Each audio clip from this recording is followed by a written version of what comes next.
Parenthood was not a part of the plan.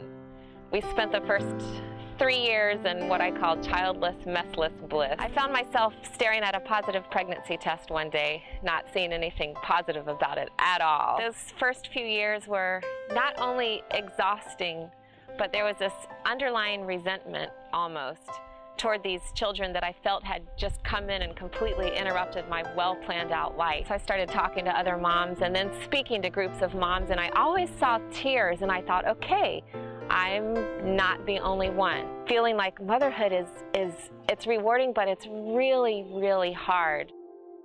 I sat down one night at the computer and started to type and realized I was writing the book that I needed. Who are all these children and why are they calling me mom?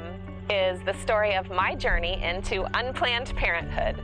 It's a book about not just accepting motherhood, but fully embracing every minute of it, even on the worst days. Not every mom struggles with an unexpected pregnancy, but every human being has at one time or another asked the question, why? What is God's role in suffering? Where does God fit in when the unexpected happens? What about teenage pregnancies or babies born with disabilities? How does God view a situation that we can so easily look at and say, oops? Every mom will relate to this book. There's a chapter titled, That's What Little Moms Are Made Of, and it's about how kids have a way of showing us who we really are. That monster inside is unleashed, and we find out we're not that sweet, doting mom we always dreamed of being. Talk about working moms. The question is not where you work, but why do we do so much? We can be way too busy inside or outside the home. The book is not another parenting manual, but it is full of practical wisdom. Who's at the center of your home? It's not that we want a parent-centered home or a child-centered home. What we want is a God-centered home.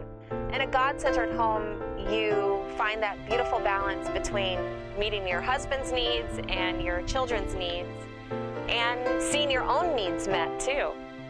Discipline. What does it really mean? How can I teach my kids about God in a fun and whimsical way? The book ends on a very brave and honest heart-to-heart talk about something that all mothers have faced at one time or another, and that's loneliness. Especially if you're at home during those early years, you become starved for adult conversation. A lot of moms don't know how to make friends. I had to learn about friendship. One thing I'm passionate about is reaching across the borders of faith and politics and befriending people who are coming from a different worldview. The book is full of sidebar stories from other moms from all different walks of life. I did not want this to be just my book, sharing my unique story. Every mom has a story, and so any mom in any circumstance can flip open the book and see, okay, here is me. I can really relate to that. I believe it is time to elevate the word mom back to its rightful place. M-O-M. Those are the letters behind my name. When people ask me, what do you do for a living?